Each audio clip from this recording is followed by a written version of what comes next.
On behalf of the LBJ Foundation and the LBJ School of Public Affairs Washington Center, welcome to the 32nd D.B. Hardeman Prize Award ceremony. I'm Bill Shute, Executive Director of the Washington Center. Thank you for joining us today.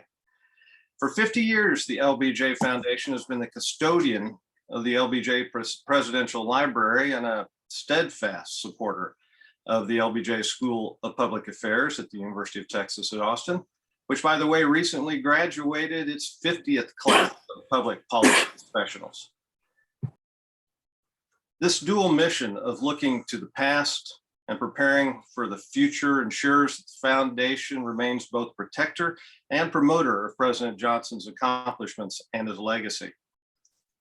For the past 6 years, the LBJ School's Washington Center has been the school's beachhead at our nation's capital, promoting the expertise and achievements of our esteemed faculty and nationally recognized research centers. The center is also home to a one-of-a-kind degree program in which graduate students spend the second year of their master's pursuit in Washington, fully immersed in the federal arena. Now, offering an educational program in DC seems only fitting for a school named after a man who spent his entire professional career in Washington. Likewise, the D.B. Hardeman Prize is a fitting tribute to D.B., who was a longtime assistant to the legendary Speaker of the House, Sam Rayburn, and himself a dedicated student of Congress. The prize is awarded to the authors of the best contemporary book about Congress, as judged by a nationwide panel of scholars and experts in the field. Candidates are judged in the importance of their contribution to scholarship on Congress and their literary craftsmanship, originality, and depth of research. And we'll hear from each of our award winners shortly during a moderated conversation.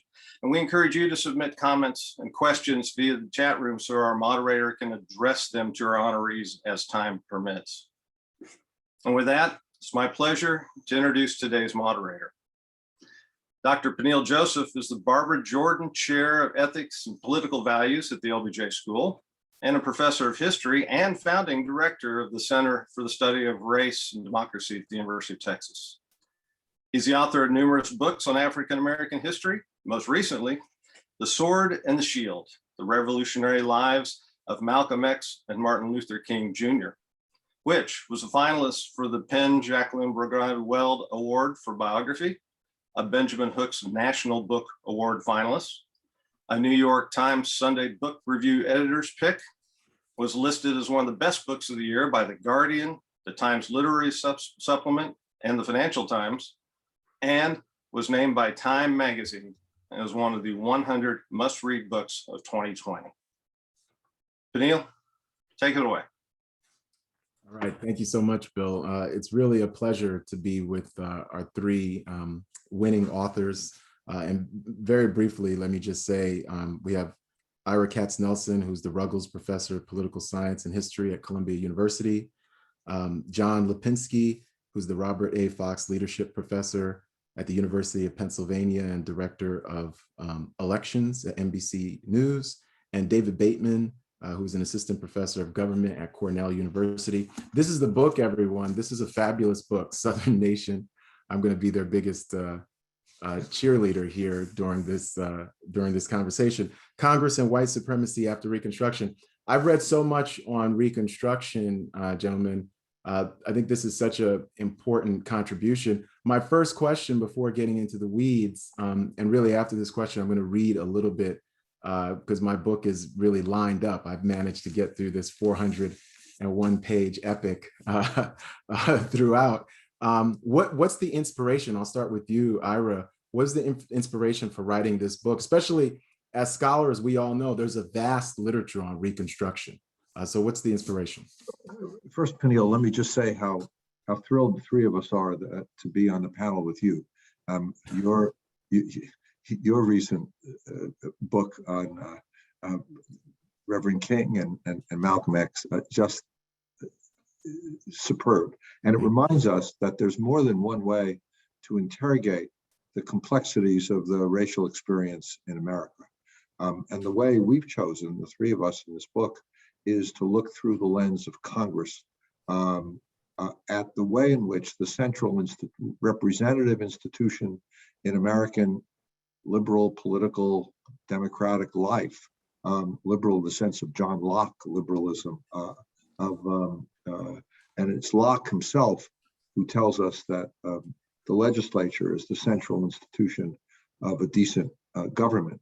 The choice we made first is to examine the period primarily after Reconstruction until the New Deal, a period in which the two big puzzles had been present, but which hadn't been adequately answered without a close look at Congress. Mm-hmm. One, how did a defeated South somehow manage, when reintegrated into the national institution of the legislature, managed to shape outcomes so as to make possible the recreation of white supremacy on a new basis within their region? And second, as they did that, to what extent did their work in Congress have the effect of making of the United States a Southern nation, making the whole country, in effect, at least compliant in, and in some cases, itself an active actor in terms of white supremacy? A personal footnote, and then I'll turn to my colleagues. I'd worked on the New Deal era and beyond in two books, on When Affirmative Action Was White and Fear Itself. And it was really, I got on to working on Congress in those periods, mostly thanks to a question John Lapinski asked me in a graduate class 20 odd years ago, about where's Congress in studies of American political development. And that launched me into congressional studies. And he and I have worked together for a long time on the underpinnings of that work. But what was missing for me, as someone who worked on the New Deal, is to know how we got from Reconstruction to the New Deal. And this book, through the congressional lens, is an attempt to answer that question. So, all right, John, since Ira mentioned that question that you asked in graduate school really helped trigger this book, what was your inspiration?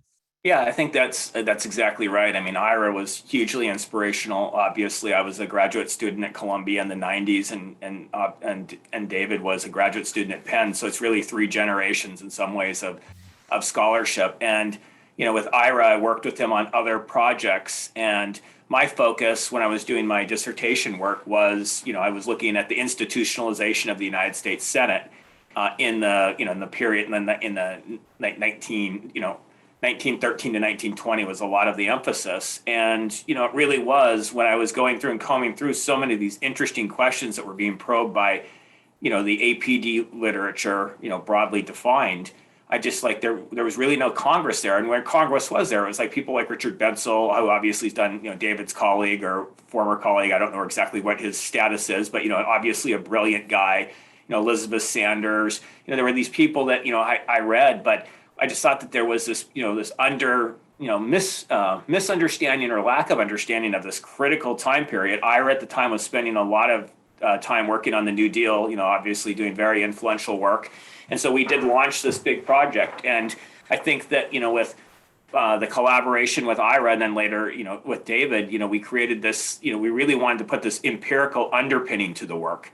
And so we did create, at Columbia University, it started the American Institutions Project, where we did this, basically, moved mountains of data in an era when that was very difficult. I remember I learned what red rot was when I was going through, actual hard copies of the Congressional record, and just literally had teams of people physically coding things.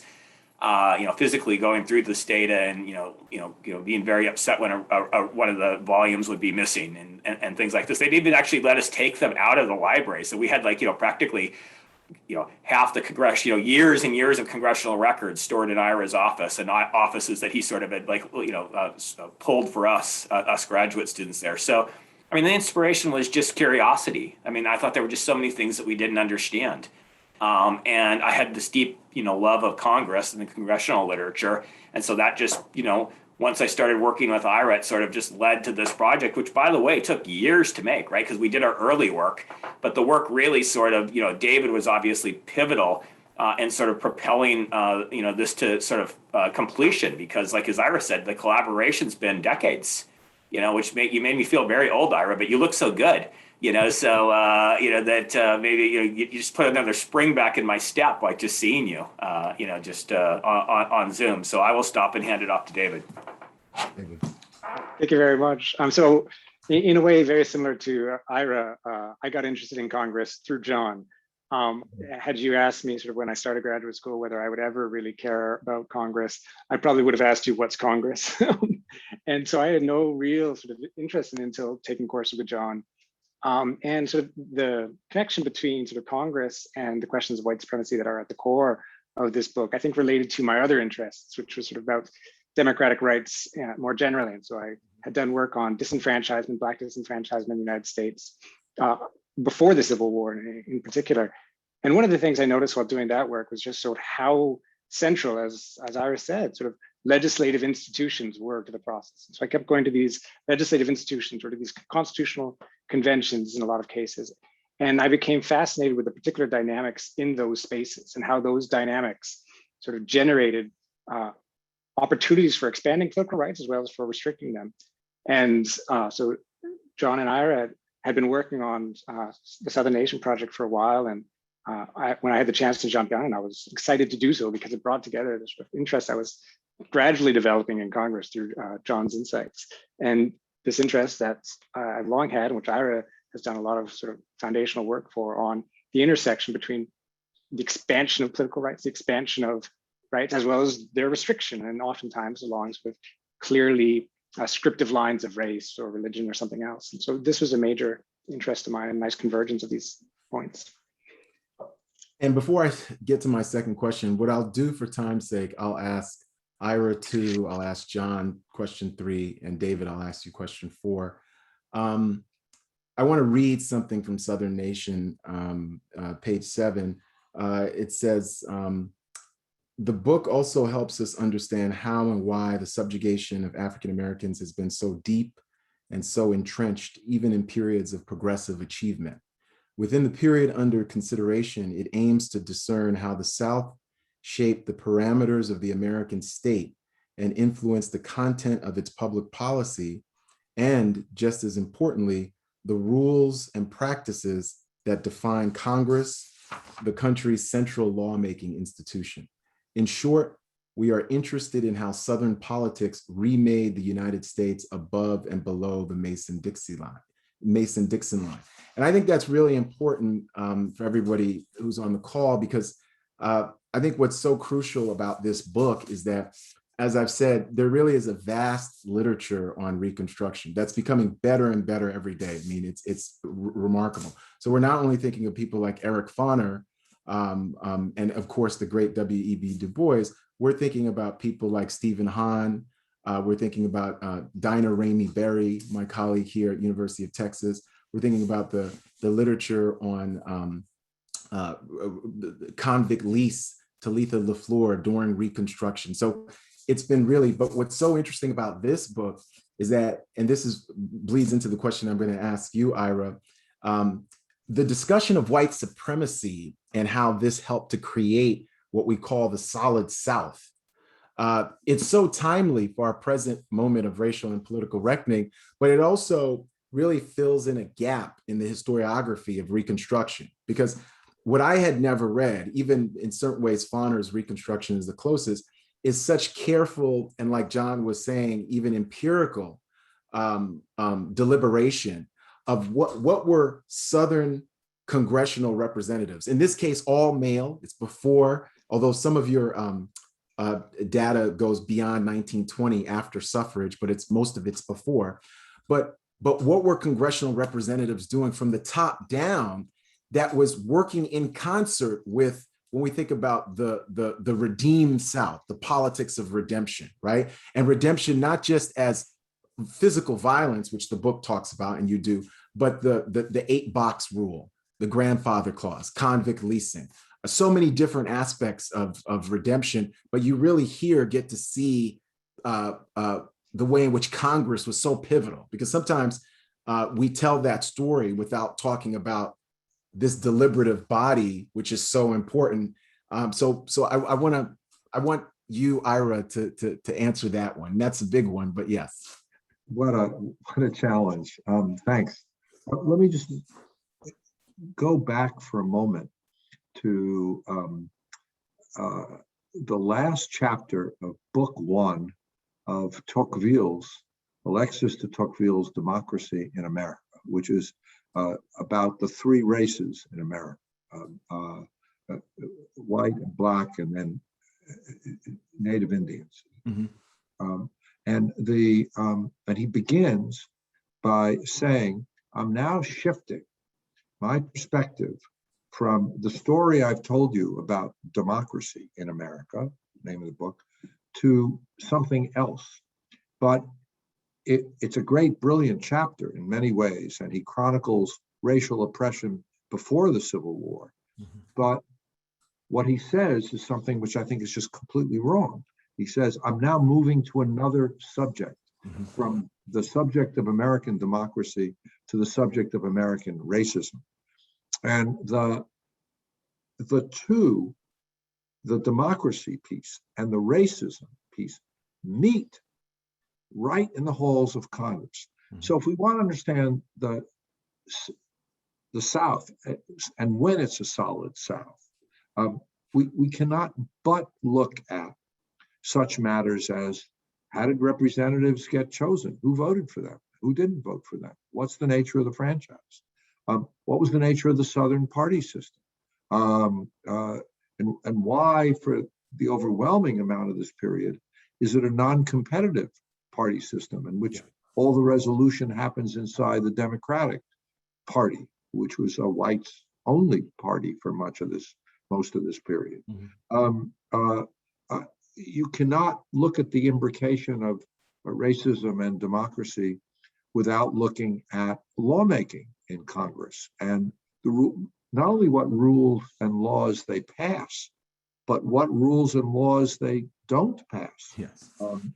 When, for example, in 1890 to 92, Congress backs away from the last effort after Reconstruction to have real civil rights law, mm-hmm. that would constrain Southern behavior. And you can't understand this fusion of democracy and the history of race in America without looking at the rules of the game in Congress. Everything from filibusters to seniority systems to the role of party caucuses, the stuff that much of the literature political science writes about, but without enough attention sometimes to the substance of politics. And for each of these dimensions, elections, rules of the game in Congress, lawmaking, our question was, what's the role of the Southern members from those states, and there were 17 by 1910, by 1908 actually, who had legally mandated racial segregation, mm-hmm. Not just as a matter of personal discrimination, but it was illegal for a township to say white and black kids could go to the same school, mm-hmm. In 17 states of the Union. And they elected 34 United States senators, which is a veto group in an age of filibuster and so on.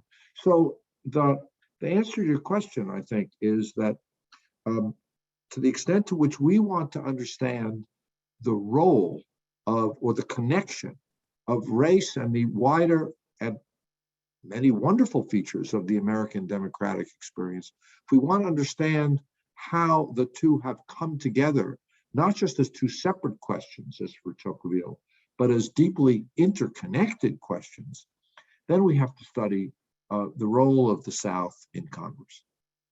Great. Thank you so much, Ira. John, I'm going to ask you a big one too. how did Southern congressional Democrats come to resume power, transform Congress?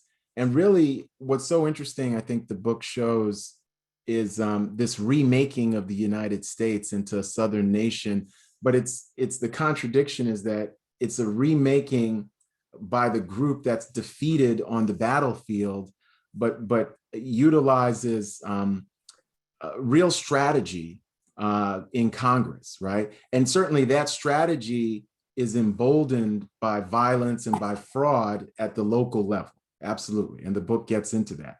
But the book also really looks at the way in which, despite having regional differences on the issues of race, that solid South comes together, right? On the issues of making sure Black dignity and citizenship can never be enacted from below or above. It's so interesting, right? Below is the grassroots and above is the federal power.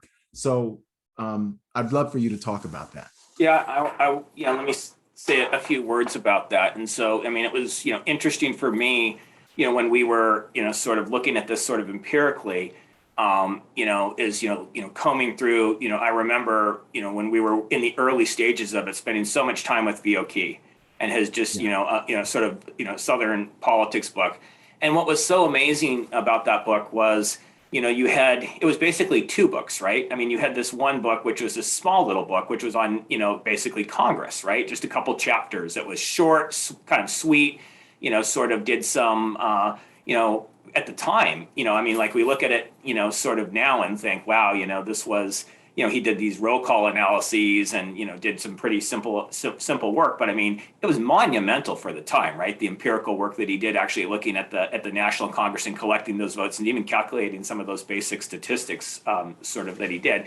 And then you had this much more complex book that kind of went through state by state, right? Sort of in laying out the framework and foundations of like, well, what were the politics inside the state, and kind of touching on what Ira had said about looking at, sort of how heterogeneous the South was in some ways, and how much it was not when it came to the issues of race, like, right? And so we really saw, each state, and there's big differences in the states, right? Because when we actually, one of the most controversial things that we did, I think, in the book was, and this was, I mean, I'm not going to claim credit for this because this was Ira's idea, but expanding the idea of the South, of the 17-state South. That, by the way, was also, when people like came at us and said like, this is ridiculous, it was both ways, right? People would say like, that's not the South. Like, you can't possibly say that this is your definition of it. And we did a lot of sort of empirical work. And what we saw in that 17-state South is a lot of homogeneity, not heterogeneity, when we actually looked at preferences based when issues became racialized. And so can you tell us what are the 6 extra states besides the 11 Confederacy? I'm going to throw that onto Ira just because it's going to be, or David, can you David, just, I know Maryland, on the pressure on this. Kentucky, Maryland, Delaware. Delaware is always a controversial. Delaware is always the most controversial. Maryland, Delaware, West Virginia, Oklahoma, Missouri. Okay, I could have done that, but you put me on the spot, and I thought I was going to throw it out. No, I think that's just a great, because I love the 17-state South. Yeah, so I think it's good. I want to say one more word about the 17 states, if I may. The Confederacy was 11 states. Right? 11, yes. Mm-hmm. But on the eve of the Civil War, there were 15 states that practiced chattel slavery on a basis of race. And there were 17 states that legally mandated racial segregation. And they were the original 15 slave states, plus West Virginia, which broke away from Virginia. Yes.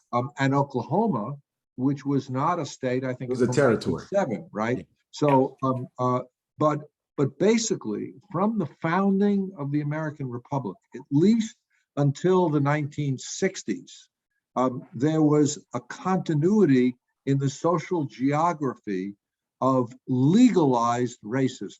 Okay. And I think that's what underpins the logic of 17 states.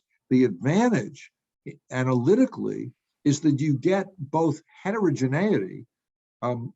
Even Maryland is different than South Carolina or Mississippi, but you also get a commonality, which is that you have a legal, constitutional, as it were, state level basis for racial hierarchy and white supremacy. It's explicit in the law. Even up until 1967, the same states when Loving v. Virginia, the Supreme Court case that said you could no longer ban marriage between white and black people.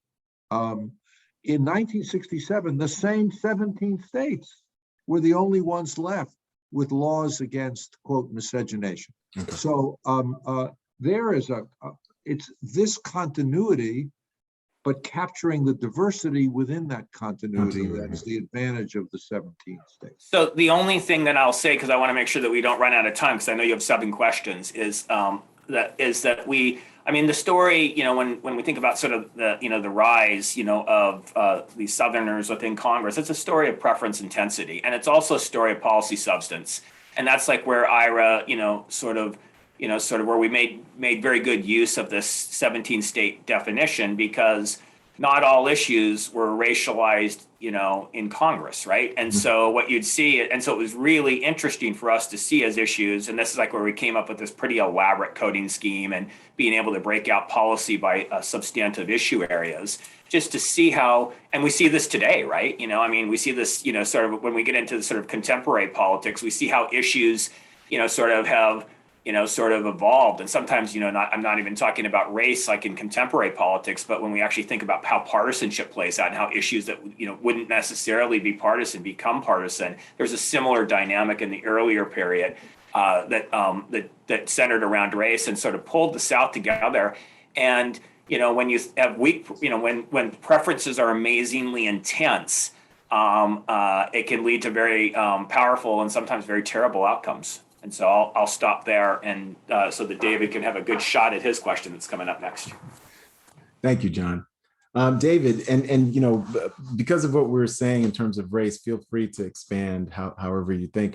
I want you to drill down for us, because one of the things I thought was fascinating while reading this is the way in which Southern congressional representatives came to pursue a kind of political liberalism in certain policies.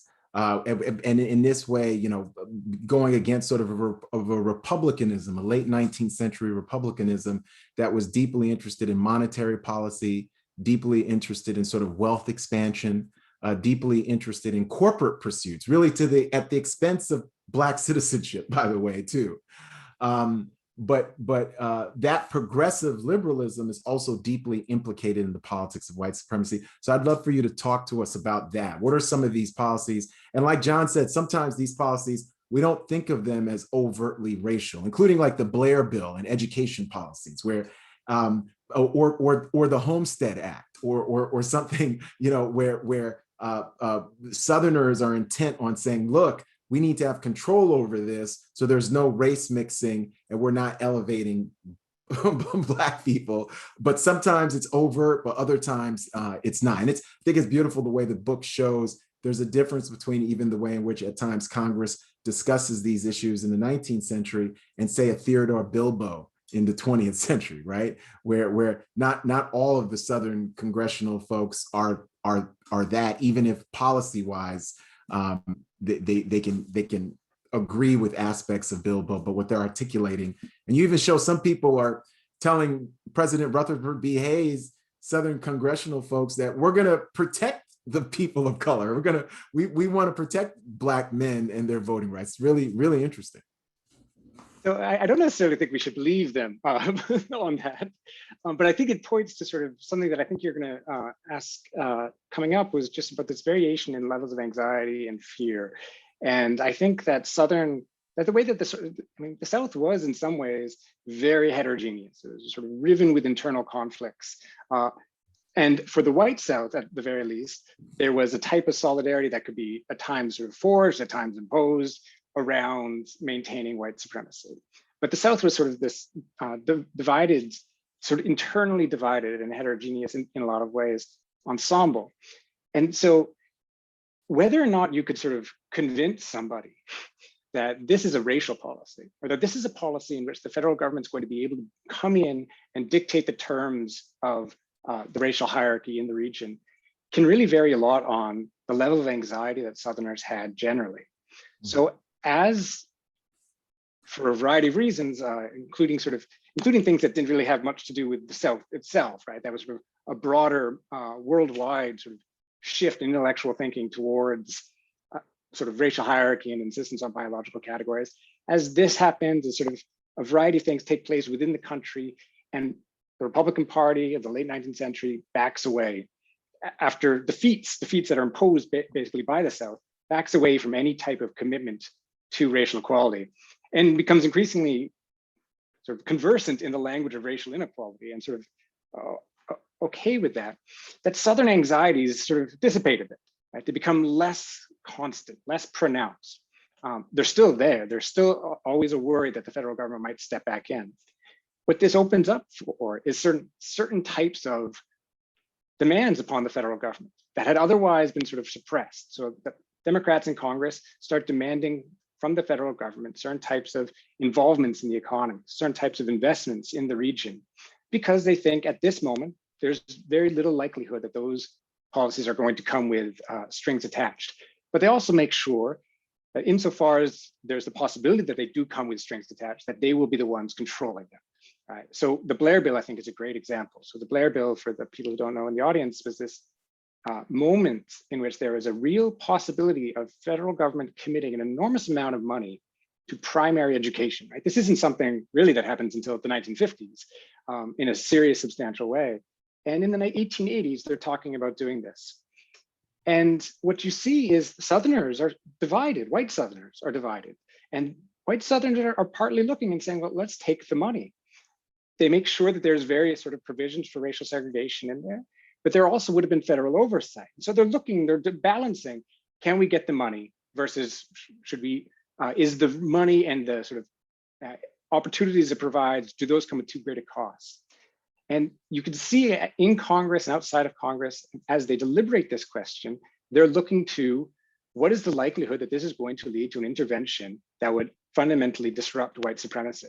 Mm-hmm. And the more they think that it is, that's implicit, that's going to happen, that's intrinsic to federal education money, the more they can come around onto that, the more they back away from the Blair Bill. And so they back away gradually from having been sort of generally majority in support of the Blair Bill to being a majority against the Blair Bill. And this kills the Blair Bill and kills with it any real possibility for federal engagement in primary education for a long time. And so I think that one of the critical things that's going on here was the South producing and engaging in a type of progressive politics, with the white South engaging in a very limited type of progressivism for whites only, as we call it, is they're evaluating whether or not the types of demands that progressives oftentimes make to the state on behalf of submerged groups can be made in a way that's complementary to white supremacy, that doesn't undermine white supremacy. And that depends on there's evaluations that they're making about, well, what's the national context? What's the possibility that these things will sort of bring about threats to white supremacy? And I think one of the sort of things to keep in mind insofar as, or two things to keep in mind insofar as the South is playing a role in this definition of progressivism, of what progressivism means in the United States, is one, the South is extremely poor. So that regional representatives would love money from the rest of the country that doesn't come with strings attached. They want money.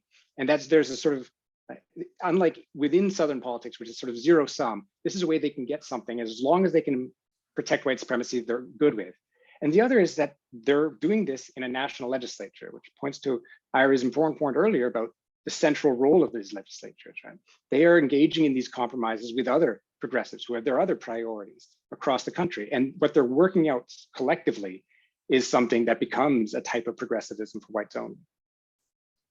Great. I want to, I'm going to ask Ira a question where the book talks about 1913 as a high point of Democratic influence, starting with Wilson. And, Wilson's there till 1913 to 1921. Paralleling that is a rise of nativism, a rise of the Klan, and really these racist pogroms including May 31st is going to be the centennial anniversary of Tulsa. I'd love for you to just talk about that. Like, what is the role? Because when we think about Tulsa and East St. Louis, which you talk about, and what happened in Florida in terms of Rosewood, Florida, we usually don't think of it as a congressional story. We usually think of it as this period of lynching, this period you all cite in the book, Rayford Logan and the Nadir. But from the vantage point of reading Southern Nation, the rise of the Klan in 1915, Stone Mountain, Georgia, these racist pogroms, certainly they're connected to the Great Migration. They're connected to these movements. They're connected to the Second World War and a new assertiveness. But they're also, I think you could see that Congress is playing a role here too, in terms of what Congress is both doing and not doing. And what you all write in Southern Nation is that Wilson temperamentally agreed with the Democrats, agreed with Southern Democrats temperamentally. And you say, especially even when they had disagreements on views about race. And sort of Wilson, we know about what he did to the federal workforce and segregating the federal workforce. So talk to us about sort of Congress's role in that period in terms of Wilsonian democracy, but these these pogroms and this violence and the rise of the Klan as well. That's a wonderful question, and it's worth 2 hours to, or if we had it, to talk about the Wilson, the teens, because there are a number of features that profoundly affected American race relations in this period, including the First World War. So the violence that followed the war, not just Tulsa, but also, say, Chicago in 1919, was deeply connected to the fact that Black soldiers coming home, often wearing their uniforms in a public way, and a kind of assertion of citizenship, were targets of anti-Black violence on the streets, north and south. It's probably one of the ugliest moments in American. There are many ugly moments, but that's in a post-Civil War, post-Reconstruction decade, arguably the ugliest. It is, as you said, it's a decade where many lynchings. It's a decade where the contradictions between service on behalf of a war for democracy produced the complete inverse at home. But I would put the teens in the following context and then come briefly to Congress. There are two critical things that happened just before this period. The South completed its legal constitutional work that started in 1890 with a Mississippi state convention and ends in 1989, basically, when by the end of this 2 decades, Jim Crow was not just, as it were, the law of the land in the South. And I don't excuse Northern racism here at all, but in the South, it took a very distinct, white supremacy took a very distinct form of eliminating Black voting, of Black toilets, white toilets.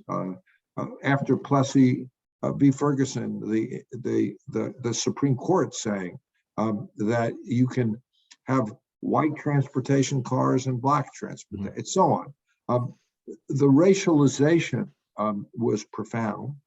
And then what David said earlier, you saw it in the March 1909 inauguration address of a Republican president, Taft, who says, in the middle of a otherwise boring and inconsequential speech, salutes the South, the white South, for having removed, his words, ignorant people from the franchise. So the party of Lincoln is now celebrating and praising the white South because the Republicans come to understand they're never going to win in the South unless they'll play post Jim Crow and disenfranchisement unless they appealed to white voters. Mhm. And therefore, they were willing to play a racial. Now, along comes Woodrow Wilson, who was a Democrat, and whose own racial views, expressed as early in his 1880s writing, were nakedly white supremacist. Mhm. He showed the pro-Ku Klux Klan film Birth of a Nation in 1915 at a White House meeting with his cabinet present. He segregated the federal civil service. But the irony is that in this period, when civil rights is not only Jim Crow in the South, but the national agenda, no party is promoting civil rights for African Americans or citizenship. No party is opposing segregation. At that point, the white South feels, wait, we can be progressive. We can support Food and Drug Act. We can support the regulation of industry through independent commissions. We can do a lot of stuff because we're a poor region. We don't love capital and capitalism. We can regulate them, and we can do it without a threat to racial hierarchy. And they get buy-in from the rest of the country. And in consequence, you get what is remembered at one angle of vision of a Congress that is deeply on the left and progressive. And the Wilson administration, strong Democratic Party, but it's as David said, progressivism for whites only. And so you get the lawmaking instantiating a form of public affairs that deepens racism while creating a more modern polity with respect to agriculture, business, trade, and the like. And it's the moment where any racial justice disappears, and a license is given for a racial violence, anti-Black violence, as well as anti-Black racism more broadly, while also advancing for white America a more progressive program. So the contradictions of race are as profound at that moment as at any moment since the end of slavery. Can I just add one quick thing? What's very interesting during this period also is that this is like where the South, gained some serious advantage in the Senate, in that the Senate's basically institutionalized during the Wilson period, right? I mean, when you look at the 17th Amendment, how senators are being directly elected, well, obviously, relate that back to how elections work in the South. And then unanimous UCAs, unanimous consent agreements. And then you also have cloture, the filibuster sort of established. And then you have the institutionalization of the Senate committee system. And so what's very interesting here is the Senate is remade basically during this period. You see, as Ira pointed out, immense the federal government is entering into arenas that it never entered in before, but the South has a lot of ability to make sure that it's shaped on terms that they care about, and they know more than anybody that rules matter, and so they shape those rules and institutions in ways that are going to make sure that they're going to get what they want. And with that South, when you look at the 17-state South, or even if you want to say you don't agree with that, even a smaller South, they're going to be pivotal, right? And so, I mean, it was really sort of ingenious in what happened during this time period, and then sort of how that played out for decades, essentially afterwards. For time's sake, just very quickly, John, I wanted you to expand on that in terms of the anxiety and fear and how that the South has about federal intervention. But how does that play? Let's go post-Wilsonian now.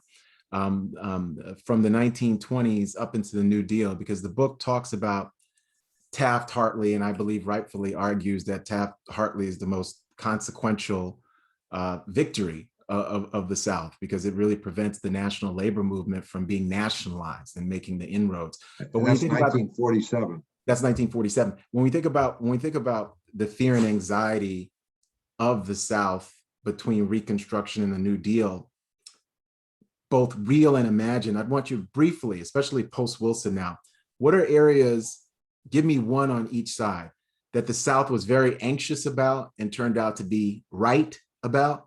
But what's an area that they were anxious about and turned out to be I would right actually given Ira's work on the New Deal, as much as I like to talk, I would actually give that to him, just because I think he's much better suited to pick the right ones. And so I'm going to cede that, I mean, like Ira, I mean, like of what you think on that, just because I think that these are going to be New Deal policies that Ira's going to want to pick.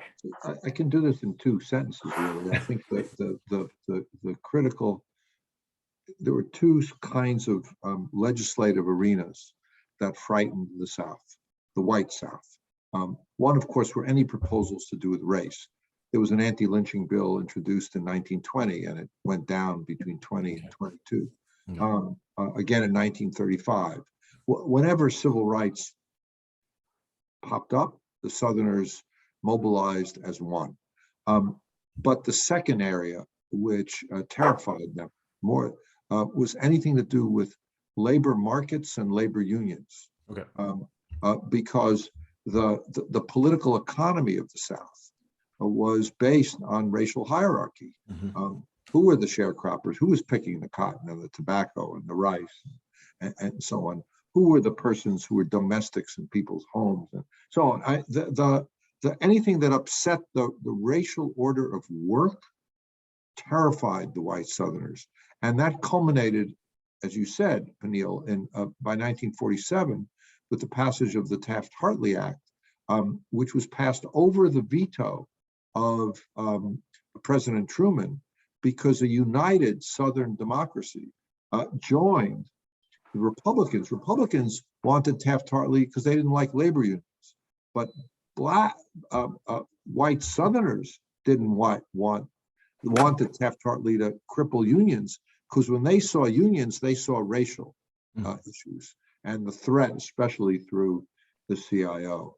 And when the South feels they're in control and they don't have to worry about labor markets, unions, or race, they were willing to join other Democrats in many New Deal progressive programs, whether it's all of them, name them, Social Security, et cetera, provided the racial order is protected.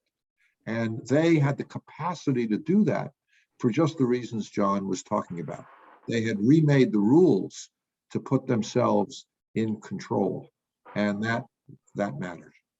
Just add one thing quickly here, and that would just be sort of a good example of an area in which they could, during the 1920s, in which they had fewer anxieties about race, but a lot of anxieties about sort of like money and sort of well-being, material well-being, was agriculture. And you see the South move towards and fight out with the Midwest, move towards what eventually becomes, since the New Deal, the massive programs of federal subsidizations for agriculture. And one of the things that the South is doing this period, and it started doing under Wilson, is making sure that insofar as these agricultural programs are distributing money to the South, that it will go through local county boards and composed more or less of local elites, more or less, that is, of white Southern planters and Democrats, and that they will make the allocation decisions at a local level. And the New Deal sort of entrenches the structure further. Kim Johnson has shown that it was sort of entrenched at various points, sort of, from Wilson on. But that's an area in which they can be very progressive. But they want to make sure that when it comes to who gets the money, it's local decisions made by particular local groups that will have control over that. Okay, this is, for time's sake, this is the final question. This is going to be really to all of you.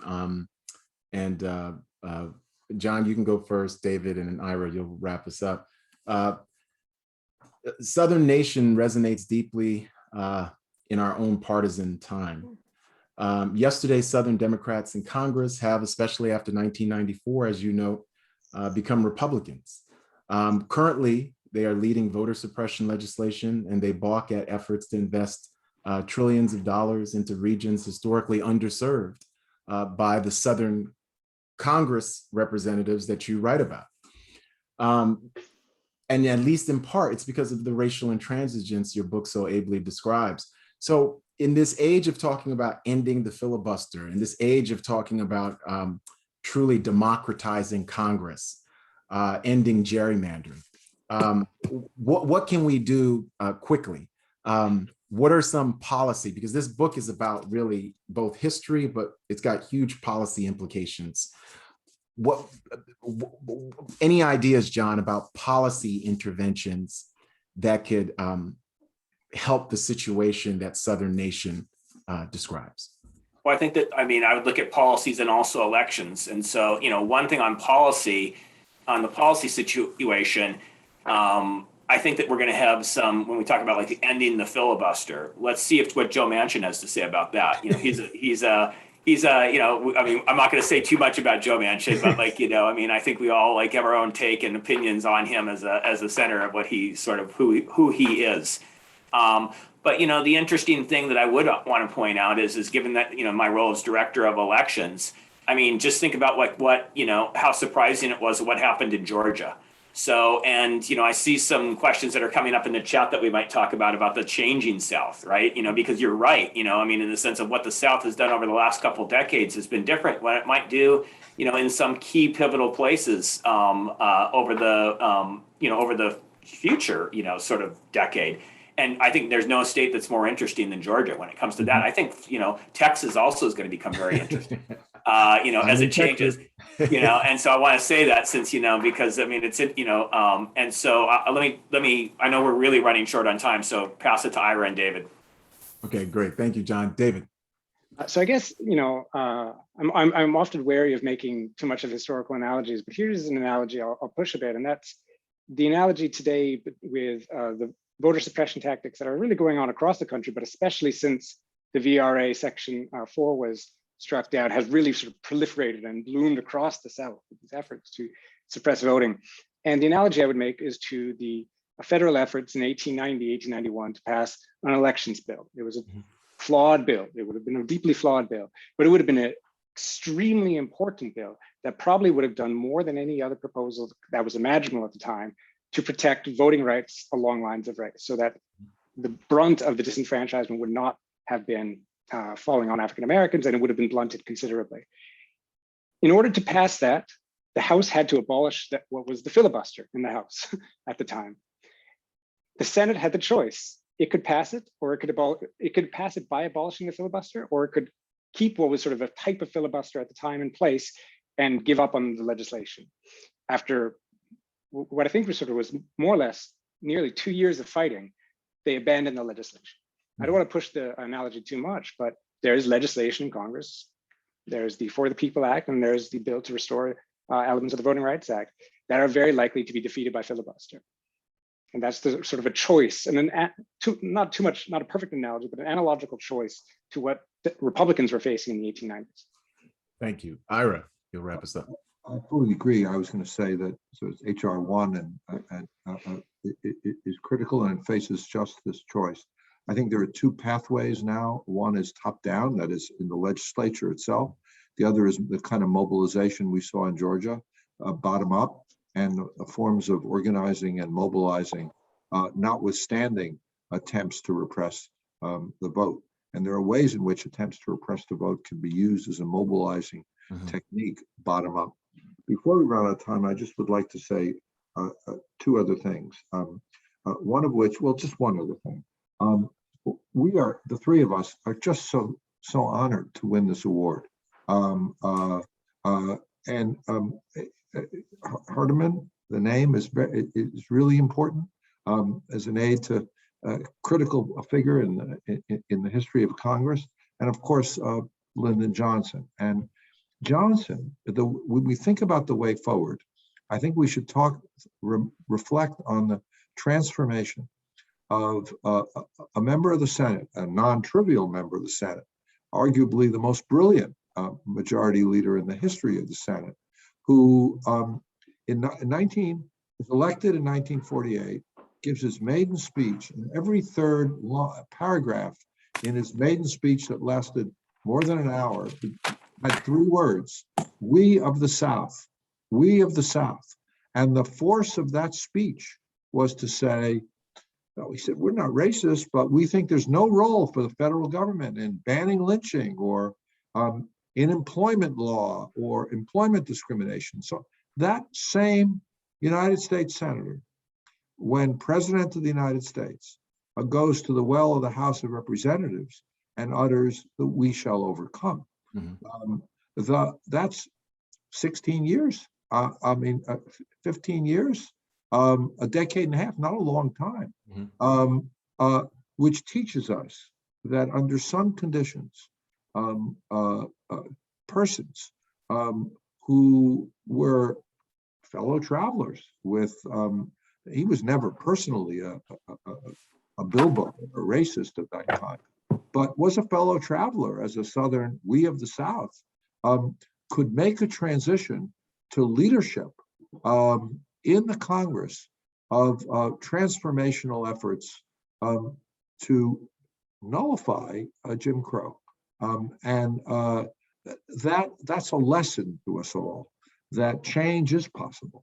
Even in dark moments, we should not give up the possibility of a country grounded in racial justice as opposed to white supremacy. Well, thank you. I'm going to give this over back to Bill. Thank you, Ira. Thank you, John. Thank you, David. This book, we've been speaking with Ira Katznelson, John S. Lapinski, and David A. Bateman, Southern Nation, Congress and White Supremacy After Reconstruction. This is required reading for everybody who's at the LBJ school, and any policy school should be required reading for all Americans. It's a brilliant book, profoundly important book, and you can see the decades of research and just scholarship that went into this book. It's really profound. So thank you for writing it. It's been an honor to speak to you all. Thank you. Thank you for the opportunity. It was wonderful. Well, thank you, Peniel. I thought you did a fantastic job. And thank you to our awardees. What a fascinating conversation. Very relevant, very timely. And I can predict your royalties are going to increase a bit. If I won, I know it's on my purchase. Okay. If you, we're gonna hold you to that. Got it. Thank you to our guests for joining us. If you would like to review this program or recommend it to anyone else, it will be posted shortly on the Foundation's website. And if you'd like to learn any more about the LBJ Foundation, please visit their site at lbjlibrary.org. And if you'd care to learn more about the Washington Center at the LBJ School, we're at dc.lbj.utexas.edu, or you can find us at LBJ School DC. Again, thank you all for joining us, and thank you, panelists, for a fantastic conversation. Thank you.